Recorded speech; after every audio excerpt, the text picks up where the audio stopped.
Welcome to Dishing Up Nutrition. I am so happy to be here today to chat about nutrition with another RD or a registered dietitian, I should say, and with all of you. We try to keep you all in mind when we're creating these shows, when, we're talking about nutrition that's in a way that's easy to understand. And what we try to do is give you some actionable tips so that you can go out and apply some real food nutrition ideas to your everyday life. And today we're going to talk about 6 different steps that you can take to boost your metabolism.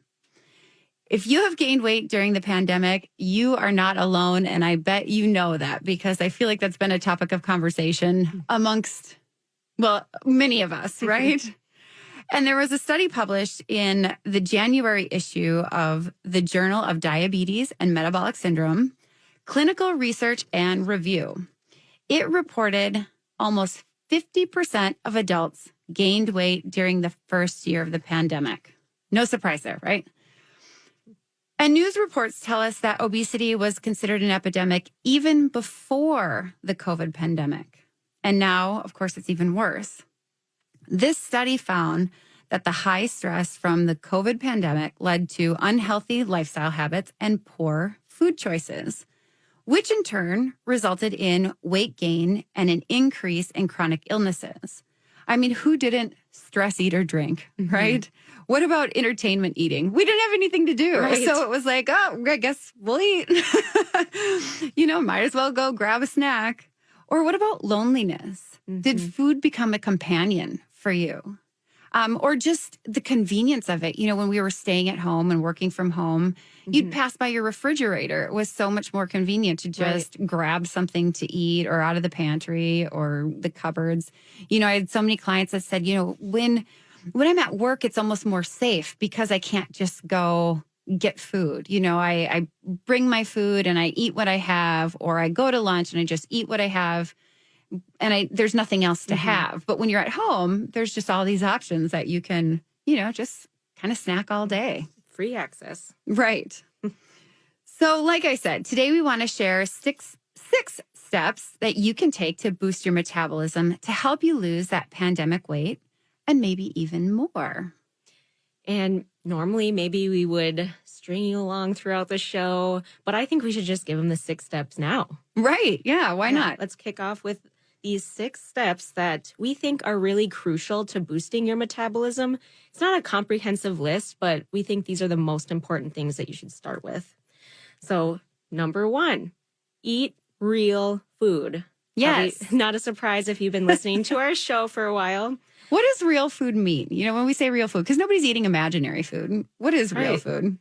Well, I think of real food as anything you can find on the farm, anything you can get from the garden, foods that you recognize as foods that you can actually pronounce. Yeah.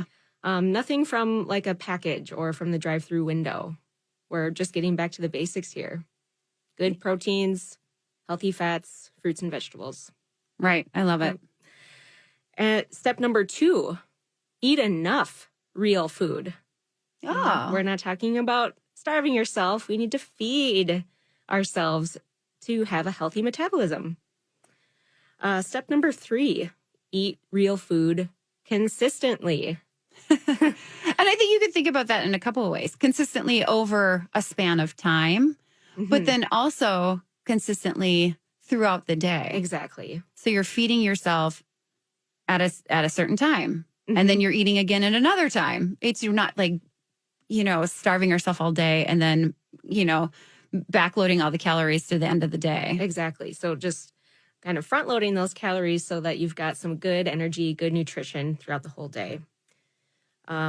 So beyond food, there are some other lifestyle factors that contribute to metabolism. I think the biggest one is sleep. Oh, yeah. So that's step number 4. Sleep 7 to 9 hours most nights of the week.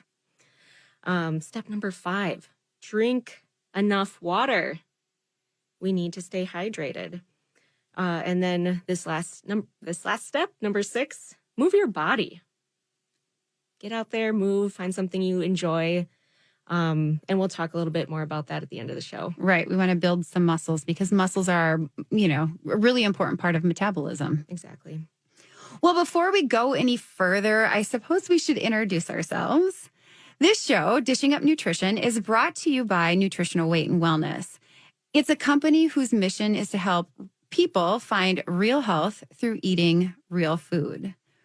My name is Teresa Wagner. I am a registered and licensed dietitian who fell in love with the concept of eating real food for real health by listening to this very podcast years ago. So it's very exciting to be on the show. And joining me today as the co-host is Brandy Burrow, who is also a registered and licensed dietitian who also loves the real food message. Yes, loving the real food life. Loving being here with you today, Teresa, to spread the message. And with a topic like this, boosting metabolism, I think we need to dial it back a little bit and start our discussion with giving you a few reasons about how our metabolism slows down over time. Research studies have found that it is actually much harder to speed up a metabolism than it is to slow it down, which is really frustrating, but actually not that surprising. So the question you might be asking is, what does slow down my metabolism? And I think one of the biggest things that many of our listeners have probably struggled with in the past are crash diets. Those fad diets, we've all tried 1, 2, 10. Them all. Yes. That's a big reason our metabolism is so out of whack. Because, over the past 50, 60 years, that's really sort of the formula we've been taught to lose weight. A lot of those fad diets are restrictive. They're calorie restricted, really low in fat. And we've also been taught just to sort of exercise ourselves to death. Mm-hmm. But, that formula really hasn't worked because today over 75% of adults are overweight. Yeah, and that it makes a lot of logical sense. And we say this pretty often on the show where some things that make logical sense don't necessarily make biological sense. So it makes a lot of sense if you cut calories, exercise more, exercise more, that we would lose weight. And yes, that can definitely work. Right. But is it long-term and sustainable? And will that result in a lifetime of living at a healthy weight? Or is that setting you up to slow your metabolism and gain more weight later? Mm-hmm. So, and I think, like you said, the formula doesn't work. And that's why we have this epidemic of obesity today. Right. So as Brandy had said before, it's easier to slow down your metabolism and it's more difficult to speed the metabolism up. When dieters follow a starvation diet, and I've seen diets as low as 500, 800 calories. Wow. Those weight loss plans, I don't know. Outrageous. That's very low.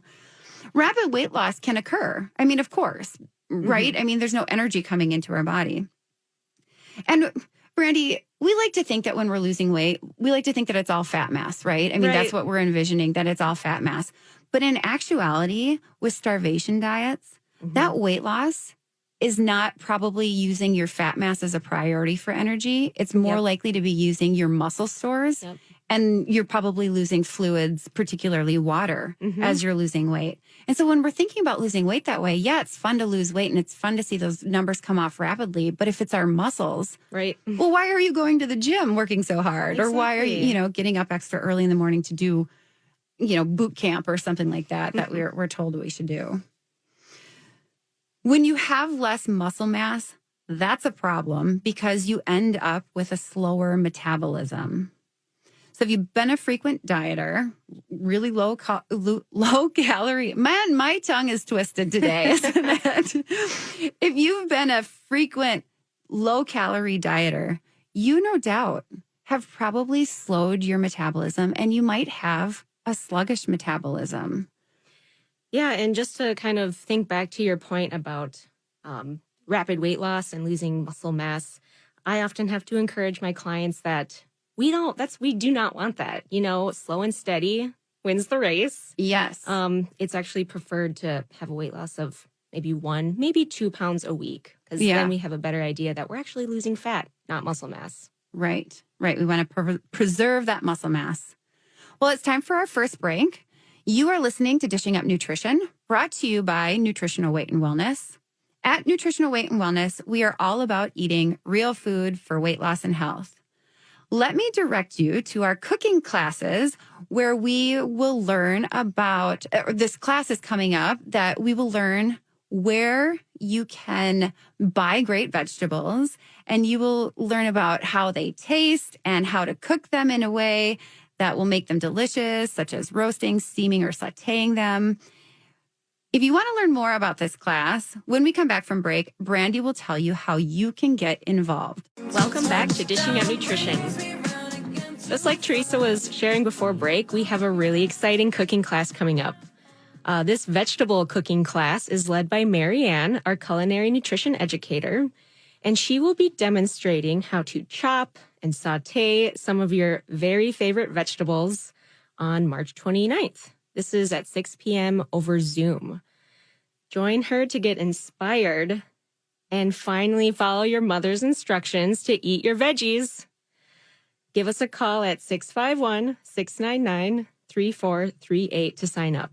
It's only $25 for a ton of education and lots of inspiration. Right. And it's, a really great way to boost your metabolism is to eat vegetables, right? Eat vegetable carbs rather than processed carbs. And when they taste as good as what Marianne will teach you to make, you'll love it. You absolutely will love it. Yeah. So. Well, and I think a lot of challenge around eating real food is figuring out how to make those vegetables enjoyable. Right. Because I don't think a lot of us have the skill to kind of transform a head of broccoli into something you crave. Yeah. Marianne's going to teach you how to do that. Yes. Well, before break, we were talking about Fad Diets and how it's a really dangerous formula for boosting your metabolism, because one of the side effects of crash diets is often losing muscle mass. Right. Which can tank your metabolism. Right. And a clue that you might be losing muscle mass when you're, starting a diet is really rapid weight loss. And, it might feel really good when you first get started, but because you're losing muscle mass, you are just sabotaging weight loss in the future, because that muscle mass is so important for a healthy metabolism. So, when I work with clients on weight loss, I really work with them to understand that a slower, more steady weight loss is preferred, maybe half a pound up to 2 pounds a week, because that really is a clue that we are losing fat instead of muscle. And it's more likely that you're going to keep that weight off. So, if a client at the end of a month has only lost, they say only 2 pounds. Yeah, we celebrate it, yeah, right? I'm like, I love it. That's exactly what I want to see. You're doing amazing. So, that's a shift in perspective that you need to sort of get on board with, because that is sustainable weight loss and you're doing a favor for your metabolism. Yeah, and it's so hard because we're so used to seeing ads for lose 30 pounds in 30 days. Or, something along that line. So our expectations are set really high, right, for what weight loss can be. So if it's slower like this, sometimes it can be disappointing. So that's why we're there to help be their cheerleader and encourage them and let them know that on a physiological level, this is the preferred way to lose weight. Because, in those starvation diets, when you don't have any energy coming in through food, right, your body is going to use your muscle stores for energy. So I don't know if the literal is the right term, but you are eating yourself basically from, and especially that muscle mass. We don't want to do that. We want to be using our fat stores for energy. Yeah. It's sort of counterintuitive. Like, why would my body prefer muscle? But it turns out muscle is easier to break down than fat. So your body's going to do whatever's easiest. Yes. Path of least resistance goes for the body too. Exactly. So kind of digging into that concept a little more, let's think about what the research is telling us. So research studies are showing that people that lose weight on those crash diets, those restrictive diets, it's actually lowering what's called their basal metabolic rate. So that basal metabolic rate is the amount of energy that your body needs just for its basic functions like breathing, your heart rate, making sure like your brain is functioning. So really it's the amount of energy you need just to lay on the couch all day. Yeah. It doesn't really account for the energy you need to like walk your dog or go to the gym. So when you're on these diets, the amount of energy that your body needs just to survive, it lowers. Your body sort of adapts to the energy you're not giving it, essentially. And because we're losing that muscle mass, we do have a lower metabolic rate. And then we think about, well, what is a starvation diet or a restricted diet composed of? What are they getting rid of to make it such a low-calorie diet? Well, usually it's the protein that goes and the healthy natural fat that goes. And those are pretty crucial elements of our health. So again, the message that we've been told for so long to lose weight is to cut the fat, cut the protein, and eat low-fat foods. And this message, it seemed logical at the time, but again, it didn't work because here we are with 3/4 of adults that are overweight or obese. And, if we're thinking, I'm thinking about what you're saying about the lowering of the basal metabolic rate. And what happens is when that lowers the amount of energy you need to eat, that requirement lowers as well. Right. And so if you eat what you ate before, you'll probably gain weight because now you have a lower requirement to maintain your metabolism, right? Am I hearing you right when you're saying it that? Yeah. No, thank you for phrasing it that way. It's such a frustrating thing because now you are in a position where your body requires less to run those daily processes that we would need to just lay on the couch all day. Yep. So it gets very frustrating. We want to boost that up so that we're burning more energy at rest. And this probably explains part of why, if you've went on diets in the past and, you return to some old habits, you continue to gain weight. I hear this from clients all the time.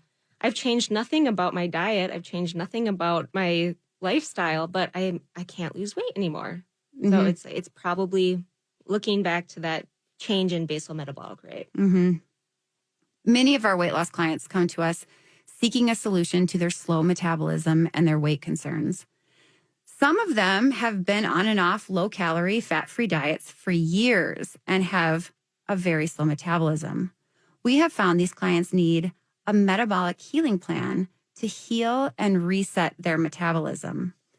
We teach them a simple, maybe a magical formula to support the restoration of their muscle mass, to control their cravings, and to increase their basal metabolic rate. The magic formula isn't all that magical, actually. And it's the step one we were talking about in the beginning of the show, is to eat real, non-processed food consistently throughout the day. So maybe 4 times a day. To break it down, we suggest eating, maybe 80 to 100 grams of animal protein daily, which that usually equates to eating about 4 ounces or the size of the palm of your hand, 3 to 4 times a day. Probably more like 4 times a day. Yep. And then having 2 to 3 cups of vegetables with each meal. So that's 6 to 9 cups of vegetables a day. And to include at least 2 teaspoons of added, natural, beneficial fat with each meal, which helps to make those meals delicious and, desirable. We want to eat what we're having. Many of our clients are more successful at restoring their metabolism when they follow a sugar-free, gluten-free, and dairy-free eating plan, which sounds like it's very restrictive, but we try not to make it restrictive for you. There are many wonderful foods to eat that follow that model. And we'll talk maybe a little bit more about what we mean by sugar-free, because in my mind, when I think sugar-free, I start thinking about like sugar-free Jell-O and sugar-free soda and sugar-free this and sugar. That is not what we're talking about. Nope. So it's time for our second break. You are listening to Dishing Up Nutrition. Today, there are so many chronic diseases in the U.S. And one of those chronic diseases is obesity. 40% of adults are now considered obese. We encourage you to make a change in your health. Join us at one of our 6 locations for an in-person Nutrition for Weight Loss class. These classes start on Monday, and we have a new class, a class 1 starting Monday, Tuesday, Wednesday, and Thursday. So, join us to meet, once a week, every week for 12 weeks with like-minded people who want to improve their health. We are so excited to be able to offer in-person Nutrition for Weight Loss classes starting this Monday, March 28th. It has been 2 years that our classrooms have been closed, and our nutrition educators are thrilled to welcome you into the classroom again to get you back on track, lose weight, and get healthy. And there's no judgment here. Like we said, everybody has been going through some stuff the last couple of years. And we all have a little pandemic weight. And now that summer's around the corner, it's time to think about getting into your summer clothes, having some fun. So give us a call. We have a great front desk staff to help answer all of your questions. Our number is 651-699-3438. And for those of you listening to the podcast outside of the Minneapolis-St. Paul metro area, never fear. We are still going to be offering Zoom Nutrition for Weight Loss classes. I believe there's going to be some starting in April. So that's right around the corner. So like I said, that'll be available for people that are outside of an area that maybe couldn't drive to our locations. Best of both worlds. Yes. Yeah, so before we left for break, we were talking a little bit about sugar-free and where that fits in this scheme of boosting your metabolism.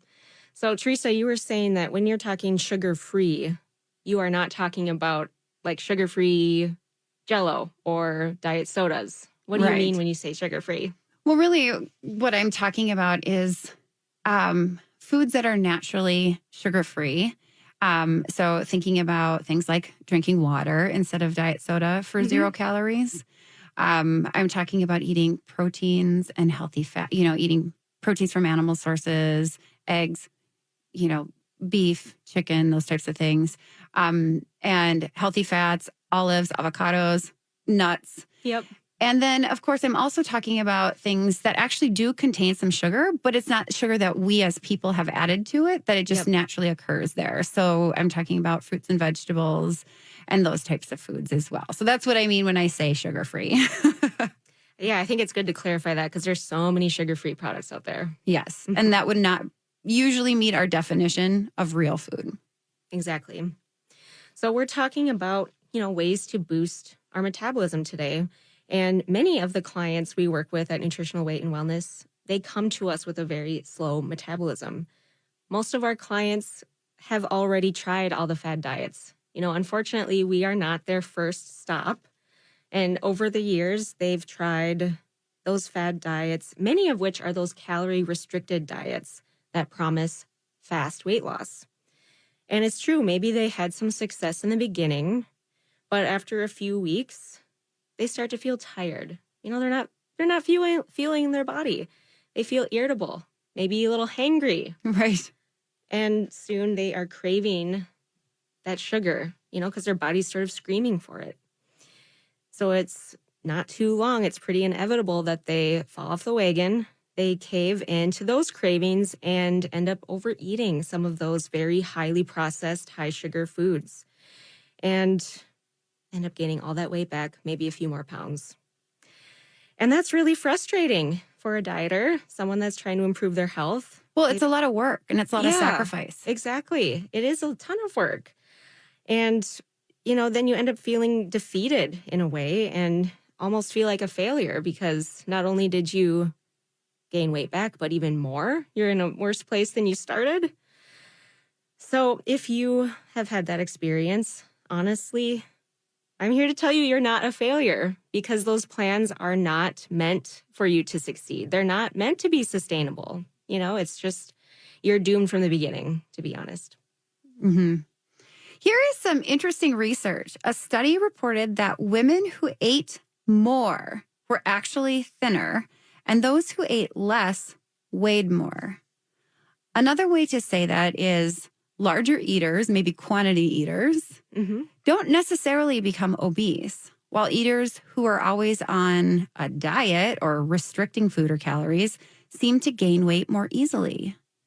Could it be when we eat more, we are supporting our muscle mass, our metabolic rate, and avoiding behaviors like rebound overeating or even binge eating that can follow very restrictive diets that ultimately lead to weight gain?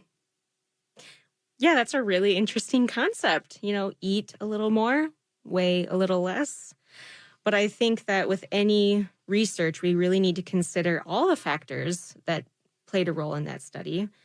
So when we look at the types of foods that those larger eaters were eating, my guess is those that were eating a little more were not eating fast food or processed food. My guess is if that were the case, they would not have the same results. But we know that eating more of the real good foods that are nourishing our body, supporting our metabolism, that's probably what was going on in this study. And many of our dietitians and nutritionists like to start their day with some real food options. I think many of us are big egg eaters. 3 eggs is what I ate this morning. 3 organic eggs. I know. And some people's jaw probably just hit the floor. I have so many people, if I suggest that they're like 3 eggs. Yeah, three eggs is a hard sell for a lot of people. But, eggs have been on the bad list for so long. There's a lot of misconceptions around eggs and really a lot of misconceptions when it comes to nutrition. But to clear the air around eggs, first of all, eggs are an excellent source of protein. It gives us 21 grams of protein in 3 eggs. And I just want to note that eggs are a very high quality protein. In fact, I'm thinking back to dietetics school. The egg was used as like the ideal protein. The quality of all of other protein sources is compared against the egg because the egg has all the amino acids we need in the right balance. That's so interesting because we do know that animal proteins do have all the essential amino acids, but I didn't remember that it was all compared to the egg. So that's so interesting. And, just a side note, since cholesterol isn't today's topic, but talking about eggs can trigger some questions and concerns about cholesterol. If people are worried that eggs will increase their cholesterol, well, that's another myth. Our LDL cholesterol number on our lab report from the doctor mostly reflects how much cholesterol is being made in our liver. Sugar actually tells our liver to make more cholesterol. If we have high LDL, that's the one that's considered bad, cholesterol numbers, it usually indicates a diet with too much sugar, processed carbs, and man-made, highly refined fats. So if you're interested in further explanations on cholesterol, we have plenty of shows that address the topic. Yeah, and just thinking back to fat, we as Americans have been told that we eat too much of it. And maybe that's true to some extent, but I think it's more like we're eating too much of that refined and damaged fat from the processed foods, from the fast foods.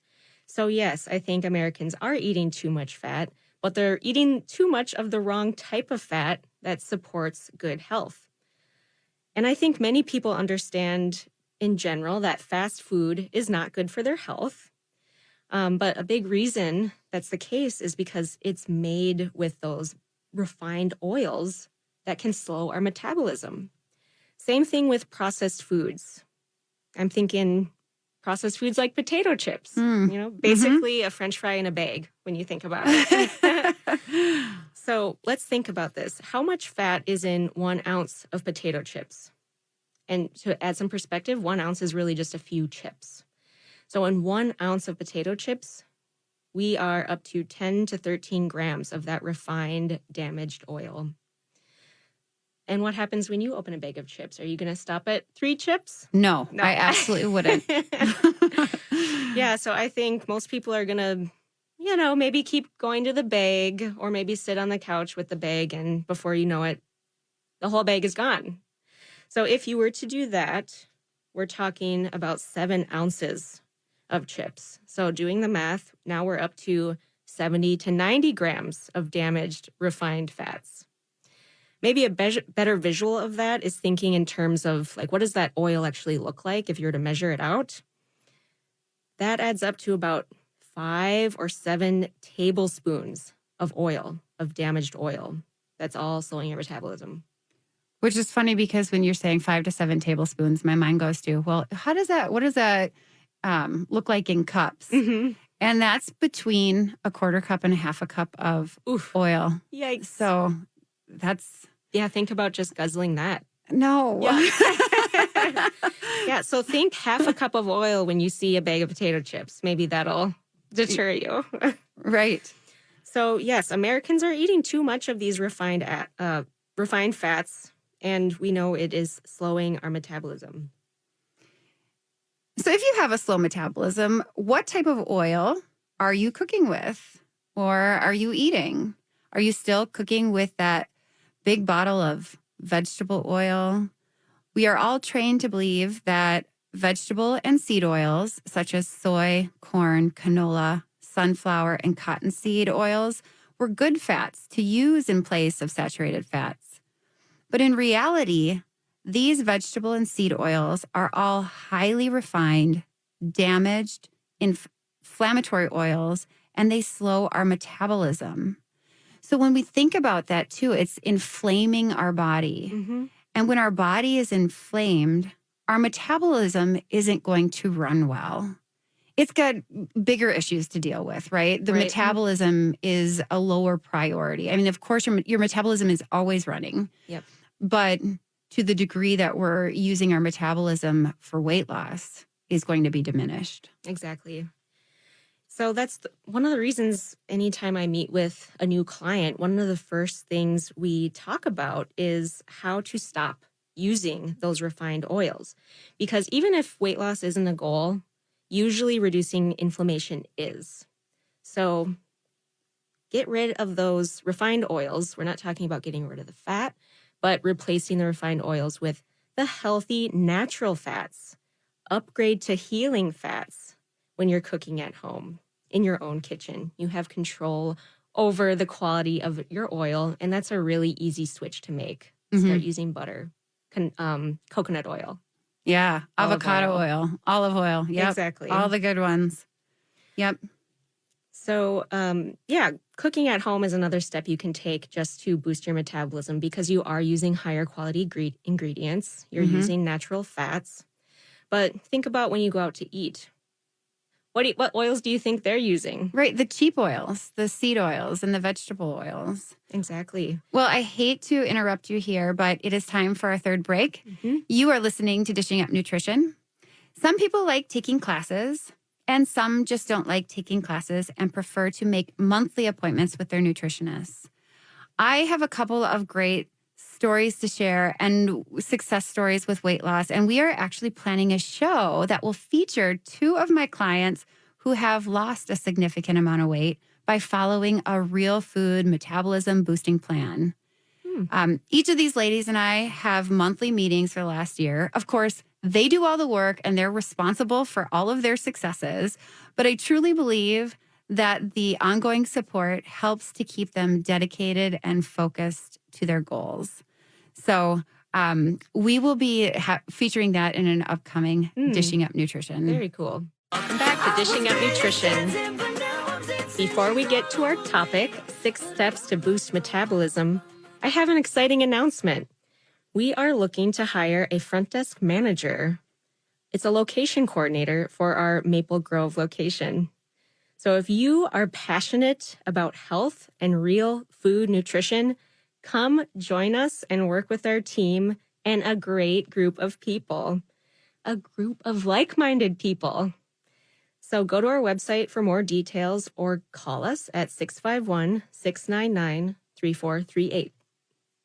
Today we are talking about steps we can take to help boost our metabolism. And before the break, we were talking about fats. And now I'm going to give you another idea to try to boost your metabolism. Try giving up sugar and flour for 3 weeks and then check the scale. Both the scale that weighs you, but also the scale that tells you how your moods are doing. You know, are you happier? Do you have more energy? How's your memory? Are you thinking better? Are you coming out of that brain fog? One of our clients stopped sugar for 6 weeks. So she did the 3 weeks and then she decided to continue on. And she lost 8 pounds. And her A1C, so that's the measure of how much sugar is floating around in your bloodstream on average over 3 months. That's your A1C. It dropped 1 point, which is pretty significant for the A1C. Really. Sugar slows your metabolism. So when we think about that, what kinds of foods that might be high in sugar are sabotaging your metabolism? As we look at research, grains, especially gluten-containing grains, have been shown to slow metabolism because of the effects they have on our blood sugar and on our intestinal health. So that could be another idea to try.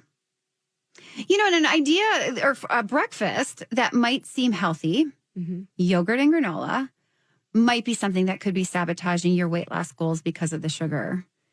Is that a good choice for losing weight, is having granola and yogurt for breakfast? Well, not so much. Granola and yogurt is an easy breakfast, that's for sure. But it is a breakfast that can slow your metabolism because of the high amount of sugar. It contains too many carbohydrates. And I think that in one of our classes, we compare the amounts of sugar and it's the equivalent of a piece of pecan pie. Oh my gosh. So we are having dessert for breakfast when we're having granola and yogurt.